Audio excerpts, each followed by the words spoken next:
Okay.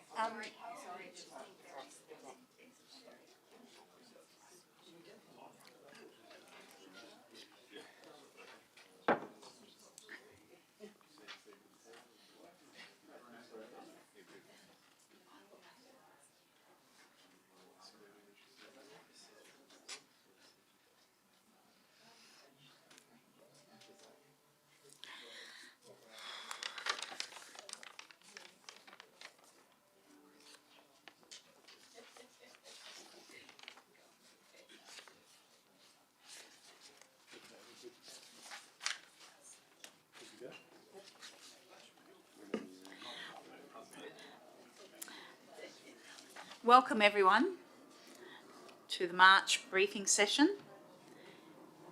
It being a few minutes past 6, 4 minutes past 6, I'll declare this meeting open.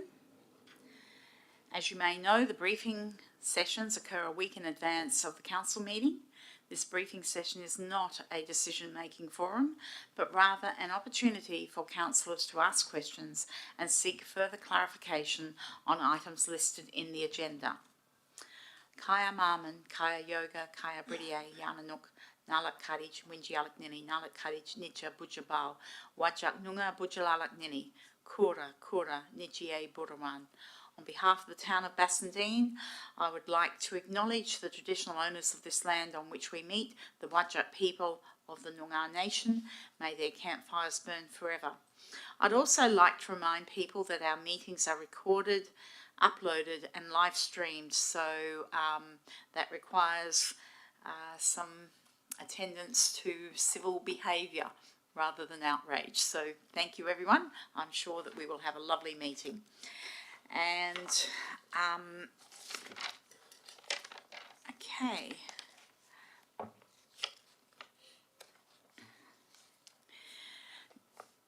Councillors, I'd ask if we have, I don't think we have any apologies or leave of absence that I can see. Okay. Any declarations of interest on any items on this agenda? No? Okay, we'll move on. I have no announcements. So we'll now move on to statement, question and deputations from members of the public. So the first one is 5.1, statements from members of the public. I'd ask that statements be confined to a 2-minute period, and if you'd like to make a statement, if you could raise your hand and come to the seat and we'll have someone turn on the microphone. Yes, Miss Humphreys, if you'd like to come to the microphone and state your name and the street address you live in for the recording. Val Humphrey, 127A Whitfield Street. Testing. Oh yes, right. Humphrey, Whitfield Street. Yeah. Okay, I wanted to just talk about 9.2, the community process.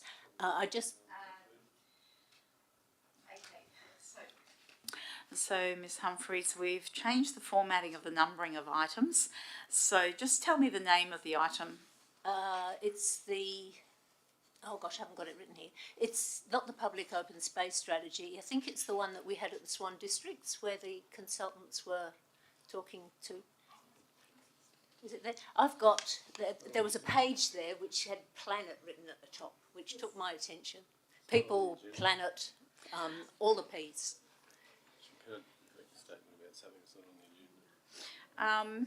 Town plan? We're looking at you kind of confused because I actually don't recall anything like that on the agenda. So, okay, have I got the wrong month? Maybe, that's why I just wondered what the item was that you were talking about. Okay, does this, the agenda that I was looking at has the public open space strategy in it? I think that's a past meeting. Oh my goodness, I'm being completely irrelevant. Well, actually, I'm not being completely irrelevant. If you could give me a go. Okay, so with the briefing session, questions and statements and what have you have to relate to an item on the agenda. Sorry, I'm just wondering, Madam Mayor, if it's related to the land asset strategy at all? No, that's a confidential document. Right. So, Well, in a circuitous way, those items were leading me to the need for a master plan now for Bindaring. okay, so So that's it. I can email councillors, that's fine. Probably saves a lot of, uncertainty and hoo-ha. I'll just email it. I would love to read your emails. They're always very polite and very informative. So If not you a little out of date. Yeah. I wonder what month that was. if you can email your thoughts, that would be excellent. Okay. Thank you very much. And I would ask if no, okay. Okay, so we'll move on to public question time, and public question time. Do I have anyone who would like to ask a question? Okay, so and we don't have any deputations as such. I do have a couple of questions that have been emailed in.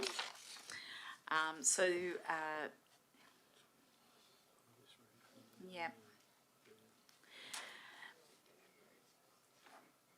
So we have one question from Mr. Yates of Thompson Road, Bassendean, and he has referred to a process that's happening in USA where $1 home lotteries are undertaken to shore up local home ownership and combat neighbourhood blight. It's not the first community to try the strategy, and it's likely won't be the last. Question, is there a property home in the town of Bassendean real estate's collection? I don't believe this is relevant to the town of Bassendean. Oh yes, and there's more. Okay, is there any, I'll read the rest of the question. Is there a property home in the town of Bassendean's real estate collection that could be sold for $1? It was done for 1 Surrey Street to create interest in Bassendean. Alternatively, pick a property from the town's real estate collection and run a raffle with tickets for, say, $5. Is that feasible? I think the reference to Surrey Street is incorrect, in that there were obligations associated with that particular transaction, which require the proponent to undertake certain tasks, and clearly the town have the ability to repurchase that property if those undertakings are not done within a certain timeline. So I don't believe that's a relevant reference. In respect to the other aspects of the question, I don't believe it really has much relevance to the town of Bassendean, given that I don't believe that we hold any housing property. We have vacant land, but I don't believe we hold any other residential housing property. So I don't believe there's relevance there.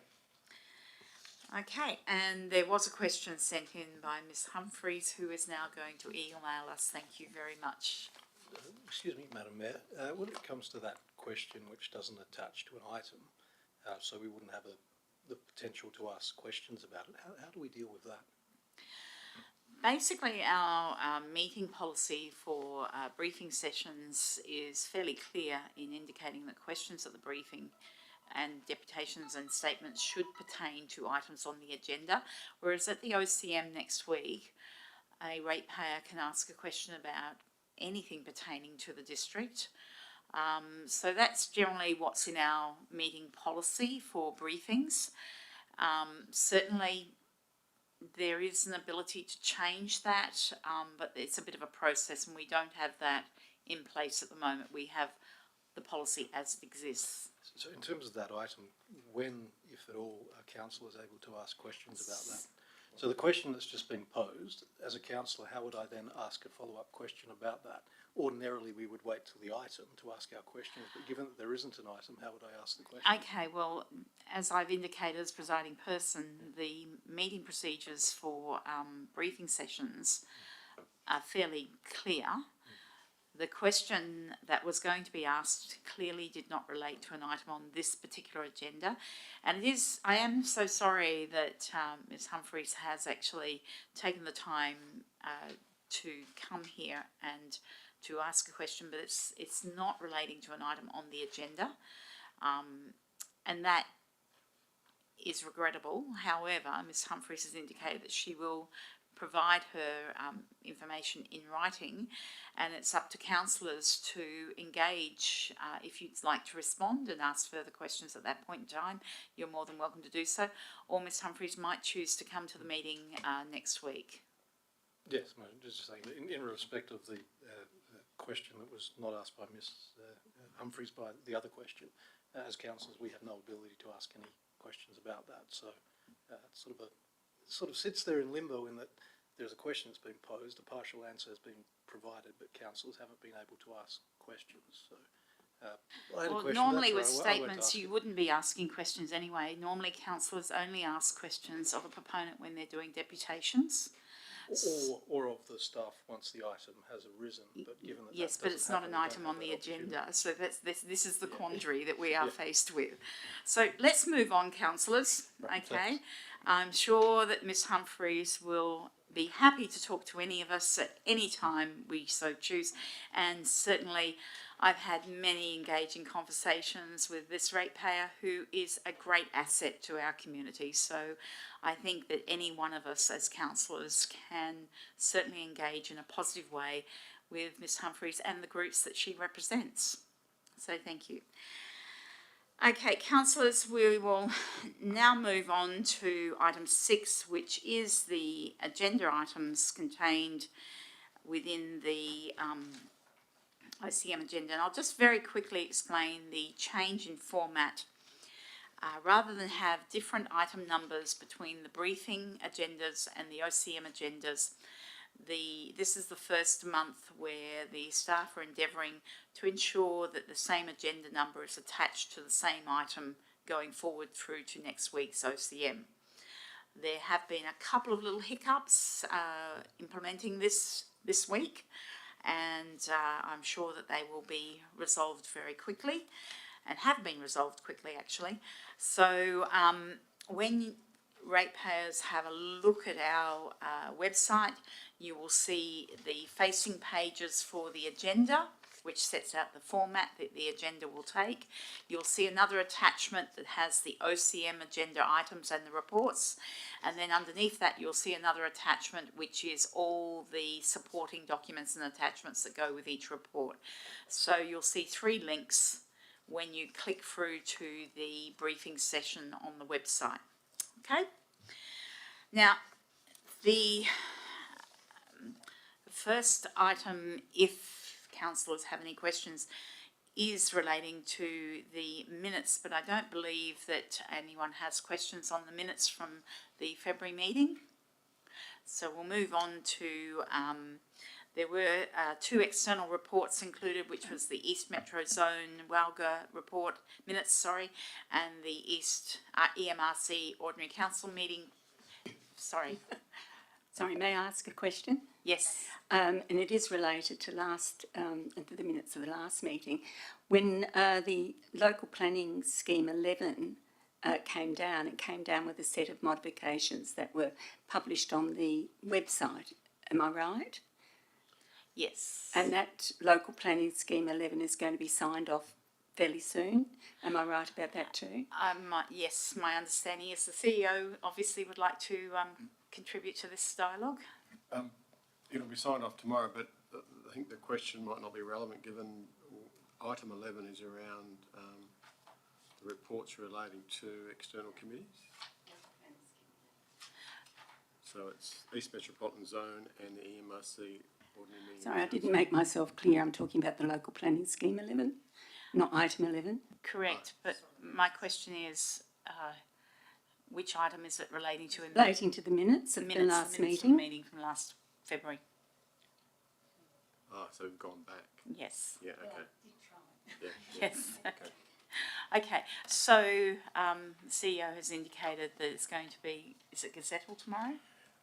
No, the mods, so we've been advised of the mods. We've made the changes as per the mods, which have now been advertised to the community on the website. And it's all that's left to be done now is that the CEO and the Mayor's signature are applied and the seal and sent back to the Minister tomorrow. And then within, I would say, 3 to 4 weeks, it'll be gazetted. Sorry, forgive me and pardon my harping on this one. The modifications actually make quite a profound change to the old 4A scheme. And as this was what councillors did not want, how are we going to deal with that when we're required to sign off on this scheme, but it'll be signed off with a provision or a modification that none of the councillors have voted for? Thank you. That's planning law. That's the way the state works. So we don't have any power to. We've been advised to make the changes, not asked if we would like to make the changes.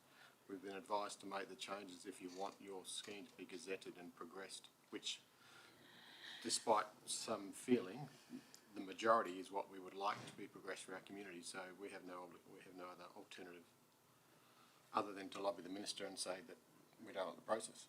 One last question, I promise no more.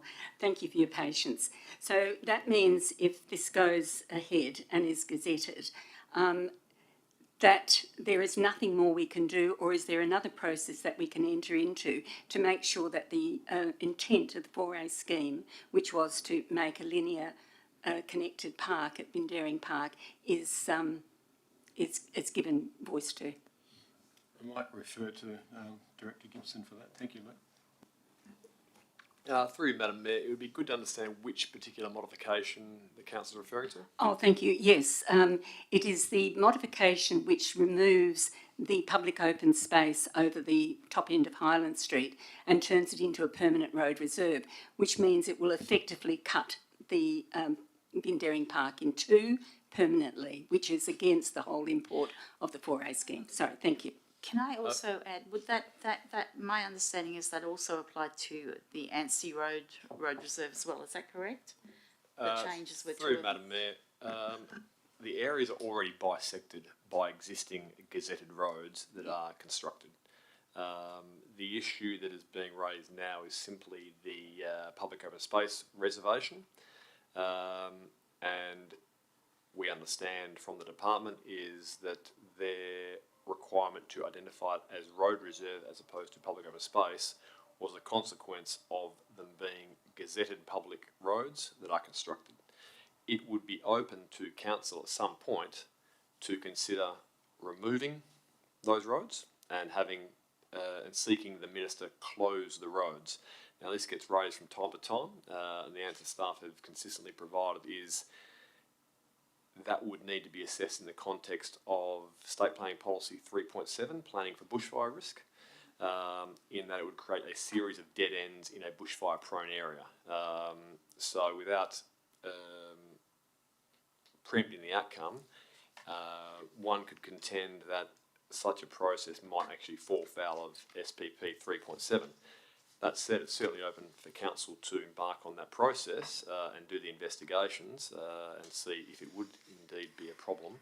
But for the time being, it is a gazetted road that has been constructed and actually serves the function of a road, which is why I'd suggest the department or the minister made the decision to identify them as public roads.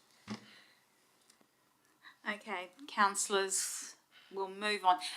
Just a follow-up question on that. So the 4A scheme came into existence, I think, the early 1980s. How has that survived each of the successive local planning schemes, and how is that affected by the new planning scheme? So clearly it hasn't, over the course, been displaced. Has it been specifically retained in each of the new planning schemes? I mean, how has that managed to continue? Through Madam Mayor, it has been referenced is referenced in the current LPS 10 and it will be referenced in the proposed LPS 11. It acknowledges as a guided development scheme and effectively is there to reserve land for public open space for the town's acquisition. I suppose in terms of tonight's proceedings, it doesn't relate to an item on the agenda specifically. But if council wants further information about TPS 4A, certainly happy to provide that at a later time. Councillors, much as this is a topic that I think we could all ask questions about, I do think that tonight is not the forum to be doing that. So, and it does seem to me that at this point in time, with the process in front of us, that we don't have much option to make changes even if we so desired. So I think at this point in time, we're probably wasting time and energy to talk about this topic here. But I do understand the sentiment behind some of these questions. Okay. So, ladies and gentlemen, the first item report relates to the general electors meeting, which is 12.2 is the item number. And I would ask, is this yourself speaking to this one? Or Mr. Gibson? It's 12.2.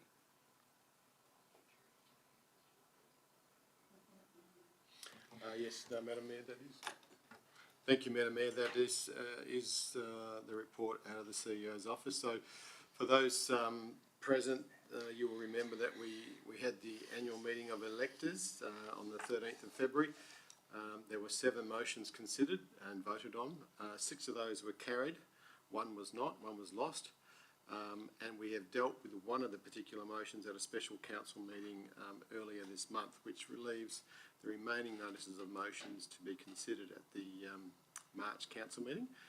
The report clearly outlines the motion, the comment, and a recommendation for council's consideration, and happy to take questions relating to each one of those motions tonight. Okay, Councillor Ames. Thank you, Madam Mayor, and through you, whether it's to yourself, the CEO, or to the Director of Planning. Motion number 7 regarding the CCTV opportunities at Ashfield reserved towards the little Ashfield shopping precinct. There was some information, or it states there's been information from WAPOL that's been provided to the town in regards to the level of crime in the area. Is that information accessible for councillors anywhere, or is there anything you might be able to provide to us throughout the week before we make a decision on this next week, please? Councillor Ames, I can actually send you the link to the police website that actually you can see each individual suburb. You can do suburb comparisons, so I can actually send that to you shortly. Yep, I'm aware of that information, but was there any specific information that was provided based on the information from the WA Police Force? Was there any additional information based on that? I'm aware there is some public access information, but was there any further information on top of that? Through Madam Mayor, it was, in addition to the publicly available information, it was sort of anecdotal information from the officer in charge at Kiara, just sort of remarking on the statistics and the fact that there doesn't seem to be a particular issue in Ashfield based on her experience. Okay, councillors, I have a question on motion 1, and I'm just curious about the response in the agenda on page 11 indicating that the issue of removal of a significant tree is adequately resolved by a resolution of the item 12.9 at the February OCM. Now, I think this is a question probably for Mr. Gibson.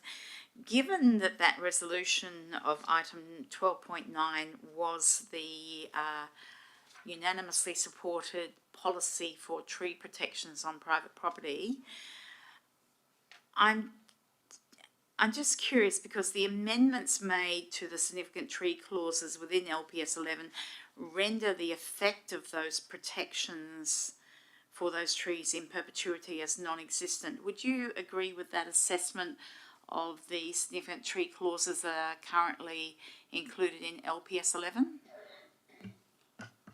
Through Madam Mayor, broadly yes, and that's covered by another item on this same agenda, so it probably requires a bit of a tidy up of that response. Okay, So would you be looking at changing that recommendation in that motion 1 by next week? Is that what you're saying? Through you, Madam Mayor, for clarity, I think the officer comment and response should be updated, yes. Okay, thank you for that. Councillors, further questions? Because I still have some more. In respect to motion 2 and point 2 of motion 2, that the town seek out collaborative partnerships and potential funding opportunities to accelerate nature-based solutions for development of an urban forest at Hamilton Reserve, noting that reforestation and wetlands regeneration assists in carbon capture, development of thriving ecosystems, and enhanced public health benefits. I'm curious as to why the recommendation is not to support this, given it is predicated on seeking out collaborative partnerships and funding opportunities, without which no further action could be advanced in any case. So I'm just wondering, I would have thought we were well placed to seek out funding opportunities, given the TOB, Town of Bassendean officers, are part of the Ashfield Flats project group. So I am curious about why we wouldn't. Thank you, Madam Mayor. I believe the comment does not address that part of the motion. Okay. So we can update this for next week. There's no comment saying we don't support it. It's just that we don't believe a further council report is required on that motion. Okay. I would agree that it probably doesn't require a further council report, but I was interested in, I would assume that being on the Ashfield Flats project group, it would enable you, I think you're the member of that group, are you not? One of the members, yes. Yes, yeah. Would I be correct in assuming that that would enable you to see opportunities that may not be obvious to the rest of us? Yes, as I've said, we have no objection to that part of the motion, and we can update the report to reflect that for next week. Okay, thank you very much. Councillor John. In regard to motion 4 and mandating street trees, if it was council's objective to mandate street trees, is there any harm in doing that now and then continuing with the 1,800 places and giving those in the town who would receive a mandated street tree in the future more notice? Ms Davey, did you want to take this question? Thank you, Madam Mayor. The main issue we would have is the time involved with managing people who strongly object to street trees being planted and enforcing the mandatory tree planting, and if there was vandalism occurring, to follow up on that vandalism as well. So in effect, it still wouldn't be a huge problem until we started putting in those trees after the 1,800 or so places that we're currently going with. I'm not sure I understand the question, sorry.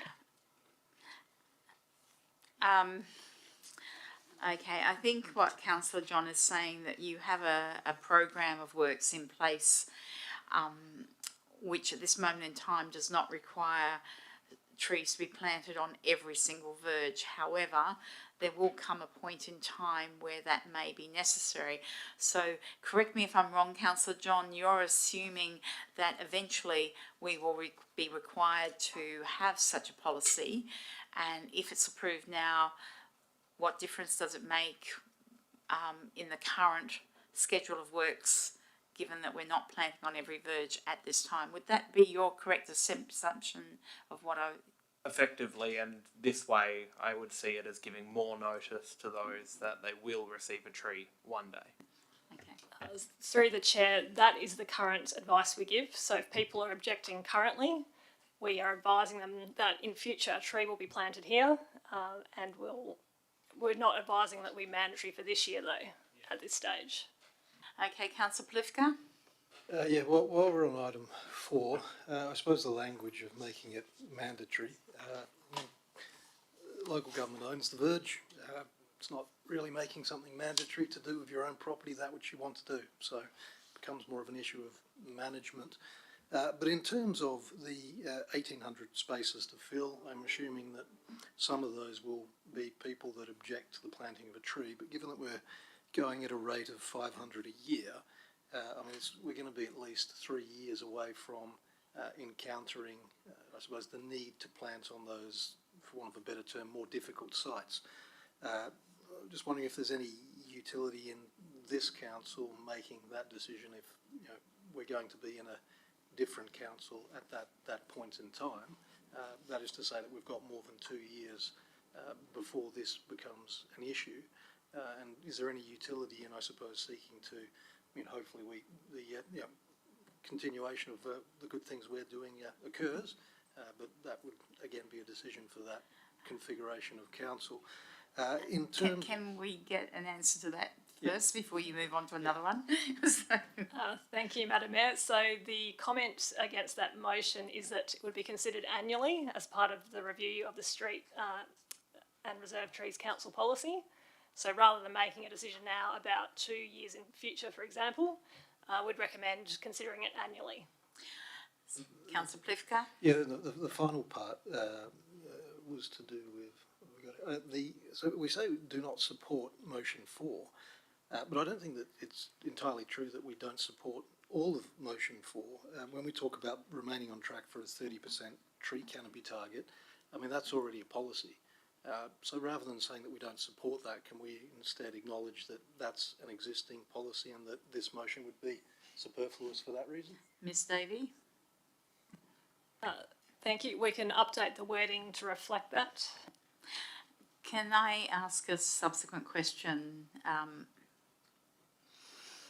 I understand the response about dealing with people who don't want trees and removing trees and the compliance and what have you, but is not the benefit of being able to plant trees all in one area advantageous for the subsequent maintenance, in that if you have tree planting for an entire street, that it actually reduces the watering time because it's all in one short area, that it actually reduces the maintenance costs? Would that not be a benefit to having mandatory planting on all verges? It would be more efficient if all the planting was in the same location, but the rejection rates or the objection rates, we're not sure what they are yet. So we've given residents until this Friday to respond if they have any questions or concerns about the street tree planting proposed. So it may not be a large percentage of the proposed trees. So you'll have those figures by this Friday, will you?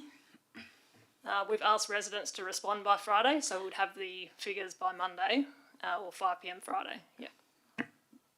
I don't suppose you could share those with us by the next OCM. Would that be possible? As a percentage of the trees that you're going to plant? I think, Madam Mayor, if I can, it's probably, I'm not sure it's that relevant, but we could put it out in the bulletin because I think there'll be the need for follow-up as well, because not everybody's going to meet that deadline. We're being generous with our times. Okay. As I said, I don't think it's going to influence the decision making on this, so it's not worth the pressure.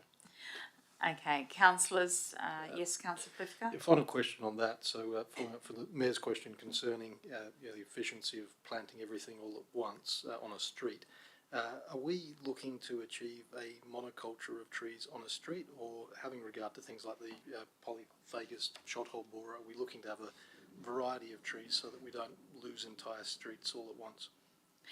This is a question that has been pulled apart and teased apart quite regularly in the past, but I'll allow Ms Davey to answer that. Thank you, through you, Madam Mayor. We have avoided choosing any susceptible species to the shothole borer, and we've chosen a variety of trees suitable for different size verges. So there's multiple species, but also considering the existing streetscape to make sure it's compatible. Ms Davey, my understanding is that on the few streets where we do have avenues of same type trees, that the efforts of the staff are to try and keep those particular streets as a monoculture. Is that correct? But we don't have that many streets like that, do we? I'd have to check the specific details for those streets. Okay. Councillors, I'd like to move on from this item unless there's further questions. Okay, so the next item is 12.3, which is the proposed outbuilding at 137 Walter Road East. And did the officer wish to provide a short commentary on this one? Through you, Madam Mayor, the purpose of this report is for council to consider application for development approval for an outbuilding at the property at Walter Road East. The proposal was assessed against the R codes, and there are two elements that require a design principle assessment, specifically the area and the wall height. Given the location of the outbuilding, it will have no material impact on the streetscape, and therefore council only needs to consider whether the proposal will have a detrimental impact on the neighbouring properties. In that regard, the town did advertise the matter to the abutting properties and received one objection. And ultimately, based on the assessment contained in the agenda, the proposal is considered acceptable and it is recommended that it be approved. Thank you, Mr. Gibson. Councillors, do we have questions on this one? Councillor Ames? Just a quick one and through you, Madam Mayor, to Director Gibson. I'm all for it. Just want to have a quick clarification in regards to sort of what the town perceives and how it can be gauged, mainly for this particular report, but maybe for the future as well. What you would deem commercial purposes and what you would deem human habitation based on what would be built and maybe what would be done on that site. Obviously, it's more so for objections that are happening around, but, you know, old mate does something to his car. Is that private or is that commercial? How would those terms maybe be used for this particular situation? Through you, Madam Mayor, very fair question, and it's not an exact science. It obviously comes down to scale and degree. And you can do domestic things in a large shed, you can do commercial things in a small shed. So the size, whilst an indicator potentially, is not an absolute determinant of what's happening inside. And I suppose what you'd normally do is assess, you know, on its merits what's going on inside the structure, and deem if a reasonable person would consider it to be domestic or whether they are running a business in a commercial sense. And even then, if someone's doing something in a domestic sense that is actually being a nuisance to other landowners, there are levers the town can pull in terms of the local laws and other things.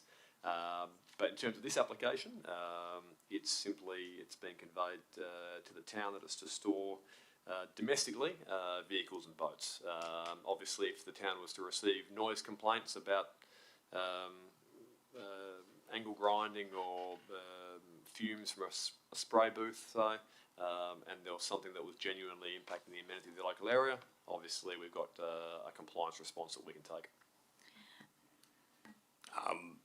So it's quite subjective and what's I'm looking for here, I suppose time specific as well. Okay, thank you. Mr. Gibson, if I could just ask a subsequent question, which may or may not be relevant. Is approval of these types of structures in a residential area potentially creating extra workload for the administration in respect to compliance, inspections and the like? Through you, Madam Mayor, not necessarily. I suppose, like many local governments, our compliance function is complaint driven. So if we receive complaints about a big shed or a small shed, we'll investigate the land uses occurring on the site and act accordingly. So yeah, it's probably not completely true to say that a larger than average shed will absolutely give us more work from a compliance sense, because so long as the landowner uses it appropriately for domestic purposes without impacting on the local area, we probably shouldn't receive a complaint. So we could receive complaints for all sorts of reasons, and we do, but there's no exact science about one particular land use or built form generates all the complaints. Okay, Councillor Plifka. Yeah, just following on from your question, I suppose, concerning the efficiency of council time. I know there was a policy I mentioned before where we were happy to have auxiliary dwellings up to, I think it was 100 square metres. The shed seems to come in just under that amount. To my mind, this thing sounds like it more or less looks like an auxiliary dwelling with the painted weatherboard and the like. Are we able to have a policy rather than having to, I suppose, set a precedent through our decisions where we say as a council we're comfortable with whether it's a shed or an auxiliary dwelling up to 100 square metres, so at least people then know that if you go beyond that, we're likely to say no, but at the moment it looks like the sort of 60 square metres, which is the current limit, is something which we're more than happy to go above. So can we, I suppose, set a policy to indicate more clearly to the community as to what we are and are not willing to accept? Mr Gibson. Through Madam Mayor, yeah, it's certainly open to council to set a policy position on the matter, and not at all uncommon for local governments to have policies on outbuildings. We've got existing local planning policy 12, and that would probably be the appropriate vehicle for that. But I suppose going forward, these things won't come to council irrespective, because they are effectively forms of single houses. The changes to the regulatory framework will mean they are determined by the CEO or the CEO's delegate. But that said, there can still be a council endorsed policy on the matter. Okay. Mr Gibson, there's a subsequent question to that.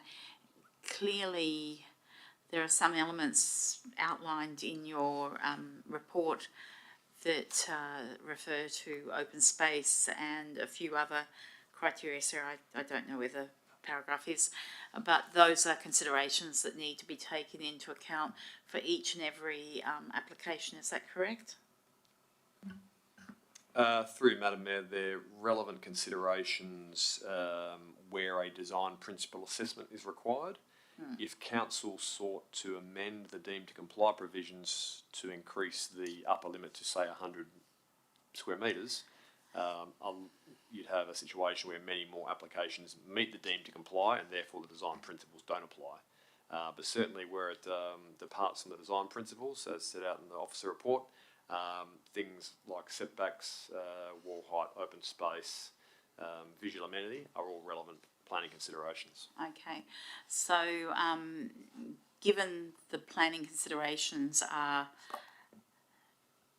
multi-faced, for lack of a better word, I can't think of the right word, but I'm assuming that a policy may actually, where it changes the size, may actually discount other criteria that would be relatively important to some of the people around this room. Would that be correct? Through Madam Mayor, potentially. It all depends on the way the provision is structured, because council, it would be open to council to increase the permissible floor area without increasing the permissible heights. So you could have a larger shed, but it doesn't mean you could have a taller shed. And if you did have a taller shed than the deemed to comply, it requires a design principle assessment where those other considerations would be looped into the equation. So the deemed to comply in this instance, the building exceeds the standard by about 50%, and also with the height, I believe it exceeds the standard by about 50%. In theory, the rationale associated with deemed to comply provisions that outline 60 metres square metre and 2.4 metres for wall height, I'm assuming they're there for very good reasons, and it interacts with other planning considerations. Would that be correct? Through Madam Mayor, it certainly interacts with other planning considerations. Okay. Ultimately, it's a discretionary decision for council to assess this application against the design principles. Council has previously approved an application on this very site for the same floor area, but for a lower height. It is a skillion roof, so that's relevant because the ARCO's provisions assume a gabled roof and give you a maximum wall height and ridge height, whereas a skillion roof is obviously different, and therefore the ARCO's probably don't deal with it as neatly. But ultimately, council needs to make a decision as to whether there's an undue impact on the amenity of their local area. Staff recommendation is to approve it, but it's open for council to refuse it. Thank you, Mr Gibson. Councillors, Yeah, just a follow-up question. So that land appears to be subdivisible. If they were to subdivide and seek to build a residence on the back, how tall could that be? Through Madam Mayor, you could have a two-storey dwelling. Which is what, 8 metres or thereabouts? Through Madam Mayor, typically probably wall height of 6 or so, and maybe an overall height of 8. Oh, thanks. I'll sing. Okay. Sorry.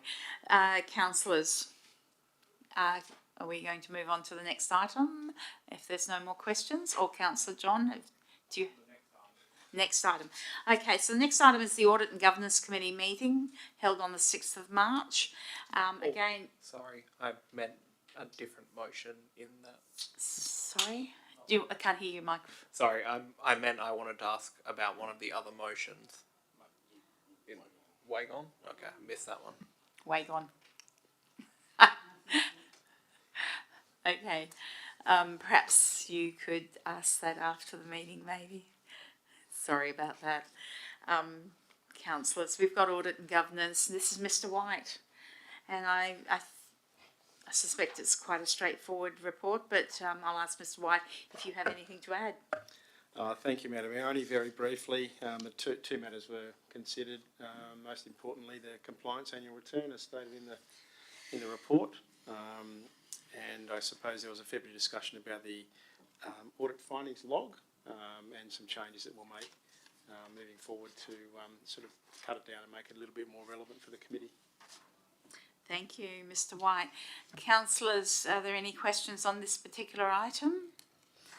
Okay, we'll move on to the next one, which is 12.5, which is Bassendean Local Emergency Management Committee on the 27th of February. Again, Mr Gibson, not sure if you have anything to add to this one.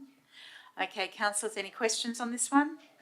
Okay, we will move on to accounts paid, February 2024.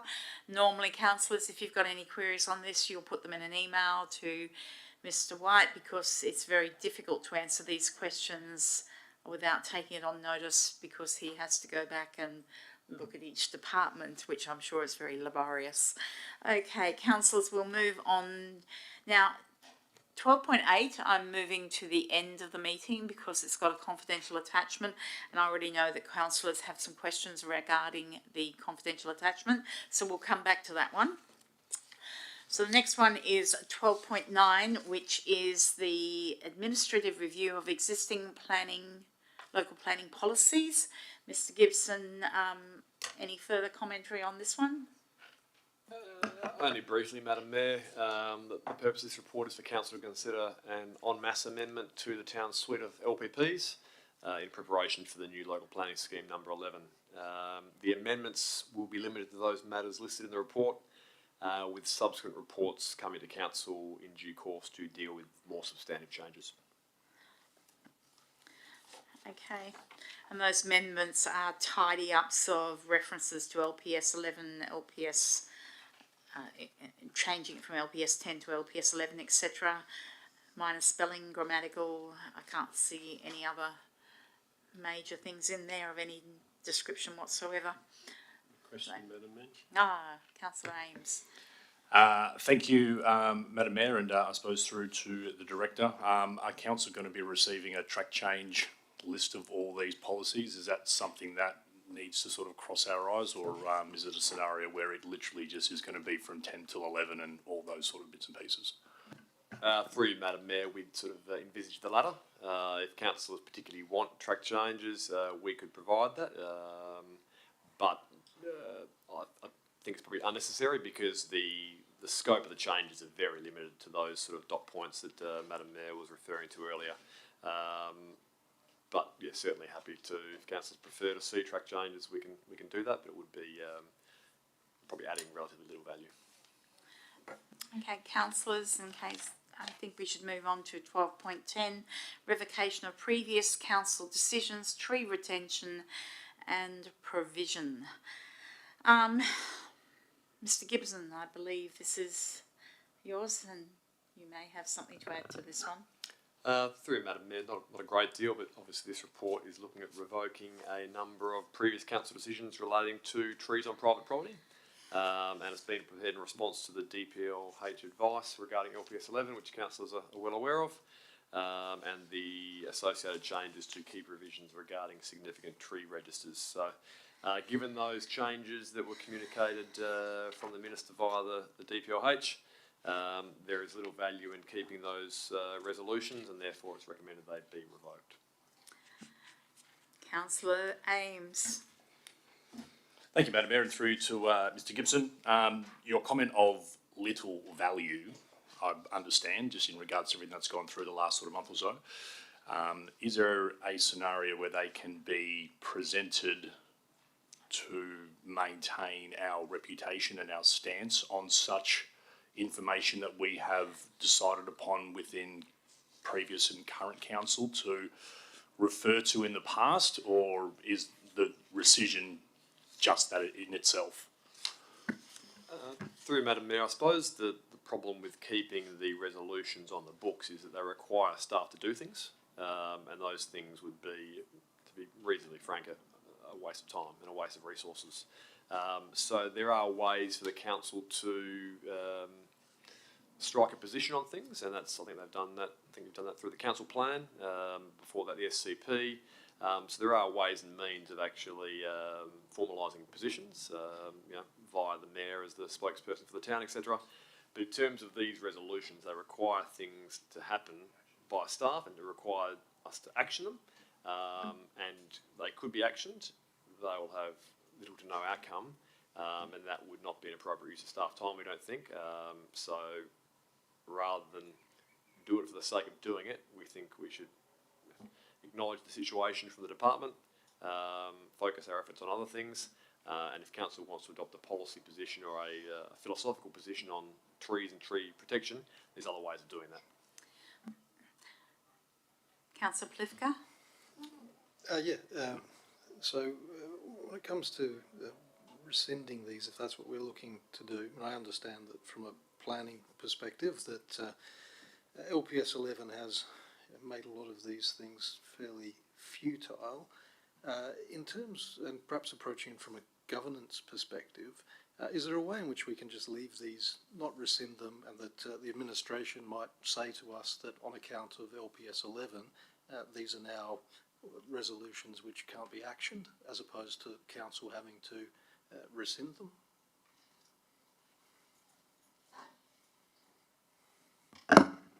In answer to your question, it would. I understand your sentiment in how you would be doing that, but it is a decision of council that those resolutions sit there, and is a responsibility of council when basically directed by the state to not leave them sit there. It would be, I would advise quite strongly that you would consider rescission of these motions. So as for, and there's a few of them there, well, all of them save for the scheme amendment would seem to be things which, as a result of LPS 11, have been overtaken.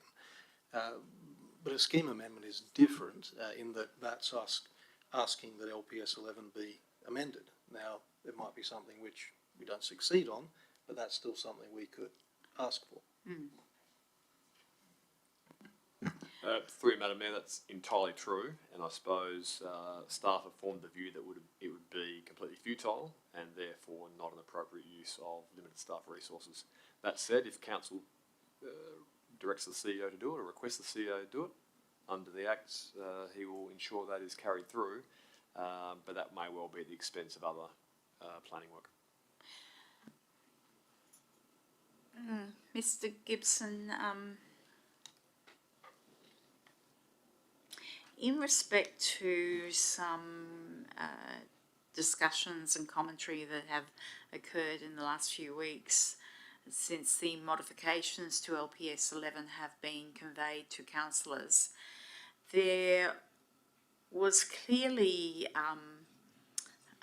other councils, I believe it was the city of Subiaco and possibly the town of Mosman Park, where their planning schemes or their scheme amendments had similarly been amended to the extent where development approval was only required for significant trees and that development approval is not required for the removal of any other tree on a property. Do you have any idea of the timeline of when those particular amendments were made to those two local governments? Sorry, Madam Mayor, not off the top of my head, but it wouldn't be hard to find out. But I suppose it's largely a moot point. What we have before Council tonight and next week is a series of decisions that have been previously made that are largely now redundant. And the option is there for Council and the recommendation is there before Council for those to be revoked rather than dedicating staff resources to actioning them. I think just to make clear where I'm going with this question, Mr. Gibson, what I was thinking was that multiple other local governments are unaware of this type of amendment that can be made to the significant tree clauses in a local planning scheme that is being put forward to the Minister for approval. So I'm thinking that perhaps through WALGA we should be advocating that this be made well known right across the sector. So that's where I was going with that question. Do you perceive that as being a course of action that we could undertake to advocate for this information to be promoted far and wide to local governments? Through Madam Mayor, certainly possible. It'll become public information, or it already is public information. But if there's value in advising WALGA, that can be done easily enough. Okay. Okay, councillors, are there any further questions on this particular item? Okay. And thank you, Mr. Gibson, for being so patient with us. You are well aware of the aspirations of this council. Councillors, before we go on, I'd like to say that Mr. Gibson, this is his last meeting, and thank Mr. Gibson for his patience, for his informative answers, and for doing his best to progress the council aspirations. So this is something that we are grateful for, and do wish you well. Thank you. Okay. Okay. So I think that takes us back to 12.8. Now, councillors, I was going to go behind closed doors for this one because the confidential attachment in that. And I think all the others are confidential as well. So Okay. if there is questions, then we would be. So, councillors, if you have questions that can be asked in the public forum, now is your moment for this particular one. Otherwise, I'll go straight behind closed doors now. Okay, so can we have someone close the doors? And we'll wait for the recording to be turned off.